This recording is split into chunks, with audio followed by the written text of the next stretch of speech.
ایک سوال جو عام طور پر لوگ کہتے ہیں، نماز میں خشوع کیسے؟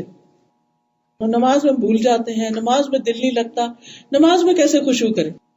حضرت انس کہتے ہیں نبی صلی اللہ علیہ وسلم نے فرمایا اپنی نماز میں موت کو یاد کرو، کیونکہ جب انسان نماز میں موت یاد کرتا ہے تو ممکن ہے وہ اپنی نماز اچھی طرح پڑھنا شروع کر دے، اور اس آدمی کی طرح نماز پڑھو جو یہ سمجھتا ہے کہ یہ نماز اس کی آخری نماز ہے، اس کے بعد اس نے کوئی اور نماز نہیں پڑھنی. تو اس طریقے سے انسان کی نمازوں میں خشوع و خضوع آنے لگتا ہے. ایک آدمی نبی صلی اللہ علیہ وسلم کے پاس آیا، کہنے لگا اللہ کے رسول مجھے کچھ بتائیے اور مجھے کوئی مختصر سی نصیحت کر دیجیے. آپ نے فرمایا جب تم اپنی نماز کے لیے کھڑے ہو تو ایسی نماز پڑھو گو دنیا سے جا رہے ہو. پھر ایک اور مرحلہ ہے اور وہ ہے اندر کی خیالات اور سوچوں کا. بہت سے لوگ اس پر پریشان ہوتے ہیں. اگر آپ اس طریقے پہ عمل کریں گے، سجدے والی جگہ پہ دیکھنا ذرا شروع کریں، آپ دیکھیں گے خیالات کم ہو جائیں گے. بہرحال ہر شخص کا اپنا اپنا حساب ہو سکتا ہے. مجھے اس سے بہت فائدہ ہوا ہے کیونکہ اللہ کے رسول صلی اللہ علیہ وسلم کی کوئی بات بھی حکمت سے خالی نہیں. تو خیالات دو طرح کے ہوتے ہیں، ایک ہوتا ہے خیالات کا آنا اور ایک ہوتا ہے خیالات کا لانا. آنے والوں کو تو آپ روک نہیں سکتے، پاسبل ہی نہیں. اور ایک ہوتا ہے خود انوائٹ کرنا، کسی کو بلانا، دعوت دینا. اس کو آپ بہرحال کنٹرول کر سکتے ہیں. اب جو بن بلائے آ جاتے ہیں ان کو آنے دیں، ان کو آپ اگنور کر دیں، کیونکہ ہمارا دماغ ایسی چیز ہے کہ جو کانسٹنٹلی کام کرتا ہے، رکتا نہیں ہے.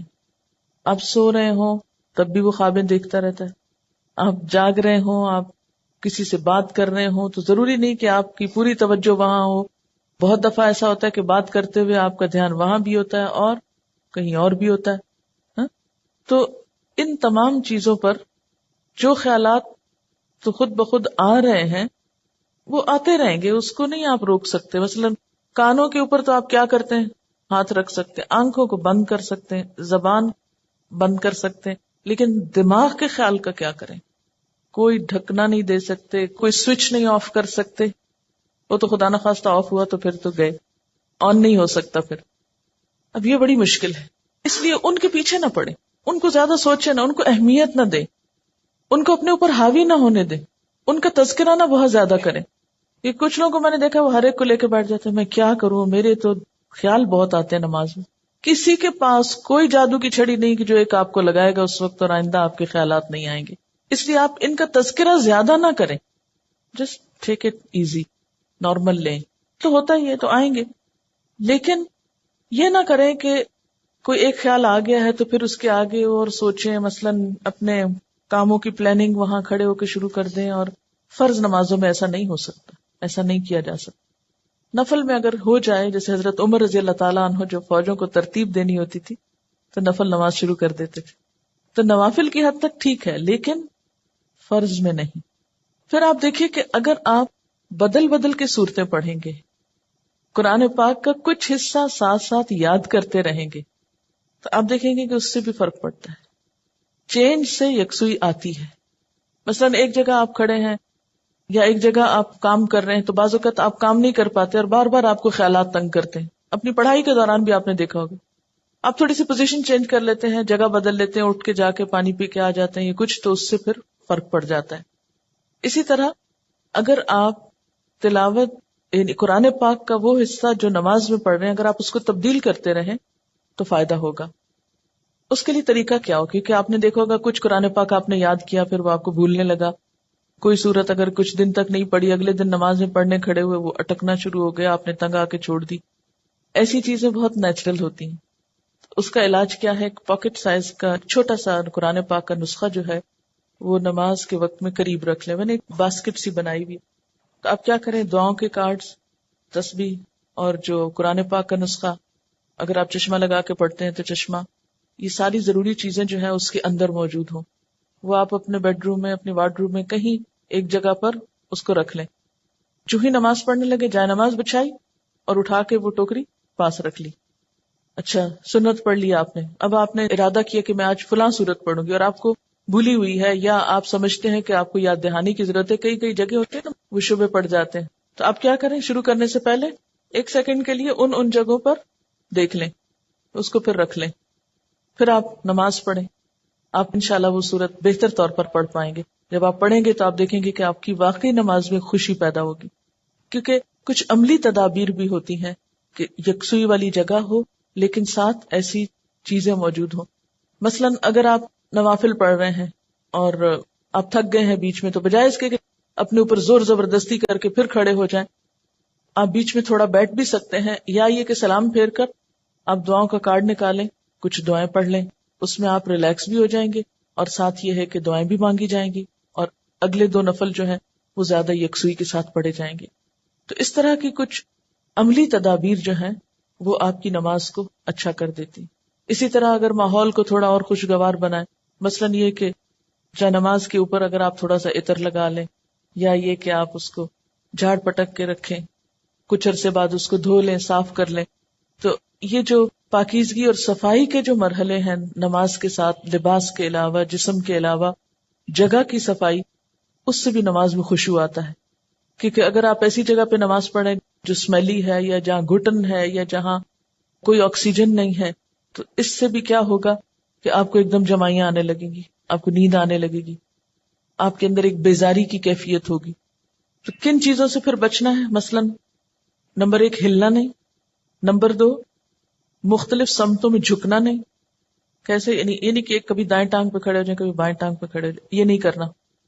ٹھیک ہے، اگر شروع میں آپ کو بہت لمبی نماز کی عادت نہیں تو مختصر پڑھنا شروع کریں، لیکن ہلے بغیر. کپڑوں کو بار بار سمیٹے نہیں، نہ ان کو جھاڑیں. ایسا دوپٹہ یا ایسا لباس نہیں پہنے کہ جو بار بار گرے اور بار بار آپ اس کو سمیٹنے میں مصروف ہوں. پھر اسی طرح جائے نماز کو درست طریقے پہ بچھائیں. یہ نہیں کہ نماز کے بیچ میں ہی آپ اسے ٹھیک کرنا شروع کر دیں. ایسی جائے نماز پہ کھڑے مت ہو کہ جو ہر دفعہ میں اکٹھی ہو جائے اور ہر دفعہ میں آپ اس کو سیدھا کر رہے ہوں. جس چیز پر آپ نماز پڑھتے ہیں اس کو بھی درست کرنے کی ضرورت ہے، وہ بھی مددگار ہے. اسی لیے آپ صلی اللہ علیہ وسلم نے نماز کے وقت سامنے نقش و نگار اور جائے نمازوں کے اوپر نقش و نگار اور ان چیزوں کو ناپسند کیا ہے، کیونکہ یہ بھی نماز میں خلل انداز ہوتے ہیں. پھر اسی طرح تن کے بھی نہیں کھڑے ہونا چاہیے، یعنی بہت اکڑ کے نہیں کھڑے ہوں، بلکہ نارمل نیچرل ریلیکس طریقے سے کھڑے ہوں. پھر اسی طرح نماز میں جمائیاں لینا اور لیتے چلے جانا نہیں، ان کو کنٹرول کریں. اسی طرح جلدی جلدی کرنا، کیونکہ خشوع کیا ہے؟ سکون. اور سکون میں کیا ہے کہ آپ جب قیام کریں تو ہلنا بند کر دیں، رکوع کریں تو اتنی دیر رکوع کریں کہ جسم ہلنا بند کر دے. رکوع سے جب اٹھیں تو کھڑے ہو کر دوبارہ اتنا کھڑے ہوں کم از کم کہ آپ کا جسم ہلنا بند کر دے. پھر جب آپ سجدے میں جائیں ٹک جائیں اور اس وقت سر اٹھائیں جب تسبیحات پوری ہو چکی ہوں اور ہلنا بھی ختم ہو چکا. یہ نہیں کہ آپ ایک کانسٹنٹ موومنٹ میں کھڑے ہوئے تو رکوع میں ہلتے ہلتے پھر کھڑے ہو گئے، پھر سجدے میں ابھی ہلنا بند نہیں تو پھر کھڑے ہو گئے اور پھر واپس پلٹ گئے. یہ ماری ماری نماز جو ہے جلدی کی، اس سے قطعاً خشوع نہیں آتا. خشوع کے لیے آپ کو ٹھہر ٹھہر کر آہستہ نماز پڑھنی ہوگی.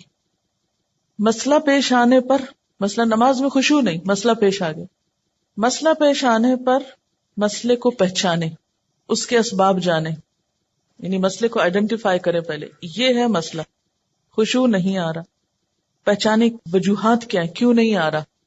ایک وجہ کہ جگہ ٹھیک نہیں، 2 وجہ کہ قرآن یاد نہیں، 3 وجہ کہ آس پاس شور ہے، وغیرہ وغیرہ وجوہات معلوم کر لیں. اور ایک ان سب وجوہات سے بڑی وجہ کہ نماز پڑھنے کے ٹھیک طریقہ ہی نہیں آتا، الفاظ کی ادائیگی درست نہیں نماز کی، تو وہ ہر وقت ایک گلٹ ہے اندر، پتہ نہیں ٹھیک پڑھ رہی ہوں کہ نہیں، پتہ نہیں ٹھیک پڑھ رہی ہوں کہ نہیں. یہ جب تک یہ گلٹ رہے گی نماز میں خوشی نہیں آئے گی. اس گلٹ کو دور کریں. اگر آپ کو مثلاً اتحیات پڑھنا نہیں آتا، دروشی پڑھنا نہیں آتا، سیکھ لیں کسی سے، بالکل شرم محسوس نہیں کریں، جتنا جلدی ہو سیکھ لیں. کیونکہ اگر درست علم ہوگا تو آپ دیکھیں گے کہ اس سے بھی آپ کو سکون آ جائے گا. سارے مسائل کی وجوہات جانیں اور پھر ایک ایک کر کے وجہ کو دور کرنے کی کوشش کریں. اگر آپ سمجھتے ہیں کہ وجہ دور آپ سے خود نہیں ہو رہی تو کسی سے مشورہ کر لیں کہ اس مسئلے کا حل کیا ہو سکتا ہے. لیکن مسئلے کو سب سے پہلے آپ خود پہچانیں. کبھی یہ نہ کہا کریں بار بار مجھے نہیں پتا کہ یہ کیوں ہے. نہیں، کیوں نہیں پتا، پتا ہونا چاہیے. اللہ نے آپ کو عقل دی، سمجھ دی، جاننے کی کوشش کریں. اور پھر اس کے بعد یہ ہے کہ اس کا حل کریں اور اس معاملے میں بے صبری نہ کریں. بہت سے مسائل کے حل میں وقت لگتا ہے، اس وقت کو اویل کریں، اور صبر کے ساتھ آہستہ آہستہ آپ دیکھیں گے کہ انشاءاللہ وہ مسئلہ حل ہوتا جائے گا. اور سب سے بڑی بات یہ کہ پھر اللہ تعالیٰ سے خوب خوب دعا کریں کہ اللہ تعالیٰ تو میری نماز میں خشوع دے دے، مجھے نماز کا شوق دے دے، مجھے نماز کی محبت دے دے، نماز کو میری آنکھوں کی ٹھنڈک بنا دے. اس طرح کی جو بھی دعائیں آپ کے دل میں آئیں، آپ دیکھیے کہ مانگنے کے لیے آپ کے اندر سے بات اٹھنی چاہیے نا. دعا کوئی مصنوعی چیز نہیں ہے کہ کوئی مانگ رہا تو آپ اس کو دیکھ کے آپ بھی شروع کر دیں. اس کی ضرورت آپ کو خود محسوس ہونی چاہیے کہ یہ چاہیے مجھ کو، یہ مانگنا ہے مجھے، اس کے بغیر میرا گزارا نہیں ہو رہا. تو جس طرح دنیا کی چیزوں کے لیے ہم تڑپ تڑپ کے مانگتے ہیں، اسی طرح دین کے لیے بھی، اپنی آخرت کے لیے بھی تڑپ تڑپ کے مانگنا سیکھیں. انشاءاللہ آپ دیکھیں گے کہ اللہ تعالیٰ کی رحمت بہت قریب ہے. ہوتا یہ کہ جب ہم نماز میں لطف اٹھاتے ہیں تو ایک نماز کا اچھا پڑھنا آئندہ کی نماز کے لیے خود بخود انتظار کی کیفیت پیدا کر دیتا ہے نا، کیونکہ آپ نے اس کو انجوائے کیا ہوتا ہے. اور اگر ایک نماز آپ نے خراب پڑھی تو اس کے بعد دل پہ بوجھ پڑتا ہے، اس بوجھ سے گلٹ آتی ہے، اور پھر انسان کہتا ہے کیا فائدہ، پتہ نہیں پچھلی کا کیا بنا، اب اگلی کیا پڑھوں. بس وہ ایک پھر ڈگمگانے کی اور کشمکش کی کیفیت پیدا ہو جاتی. تو ہر نماز اپنی جگہ اہم ہے، اور ہر نماز کے اندر ایسی کوشش ضروری ہے جو اگلی نماز کے لیے ایک تیاری بن جائے، یا ایک گراؤنڈ پریپئر کر دے، یا اس کے لیے ایک بنیاد بن جائے. حضرت علی رضی اللہ تعالیٰ عنہ فرماتے ہیں کہ دائیں بائیں التفات یعنی گوشہ چشم سے دیکھنے سے بچنا خشوع ہے.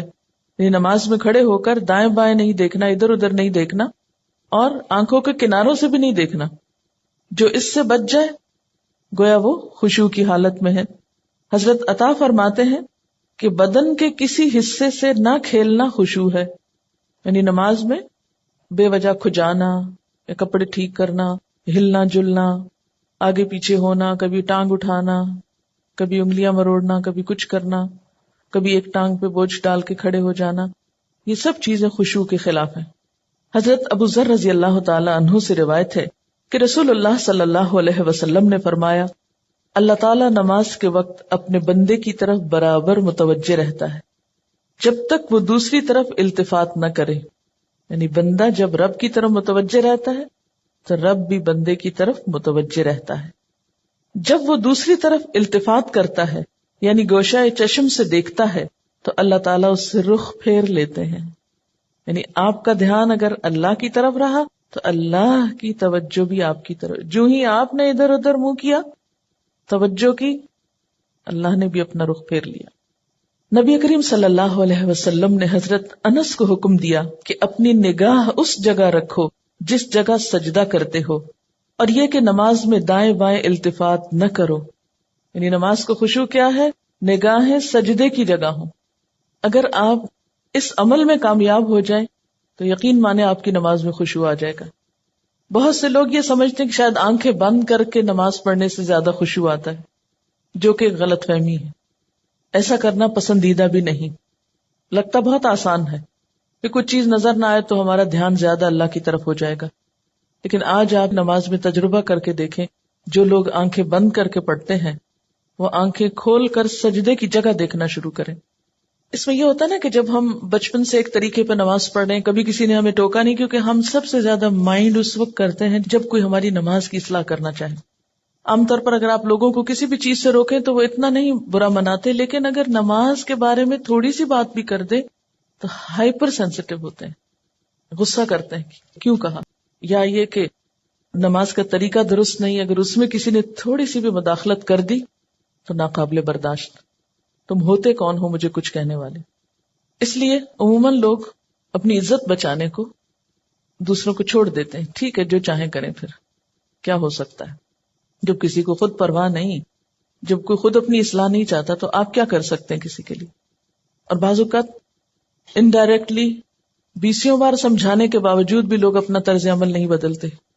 تو یاد رکھیے کہ جب تک طریقہ درست نہیں ہوگا خشوع نہیں آئے گا. تو خشوع لانے کے لیے نمبر 1 کہ سنت کے مطابق نماز پڑھنے کی کوشش کریں، اور اس میں سجدے کی جگہ پہ دیکھنا شروع کریں.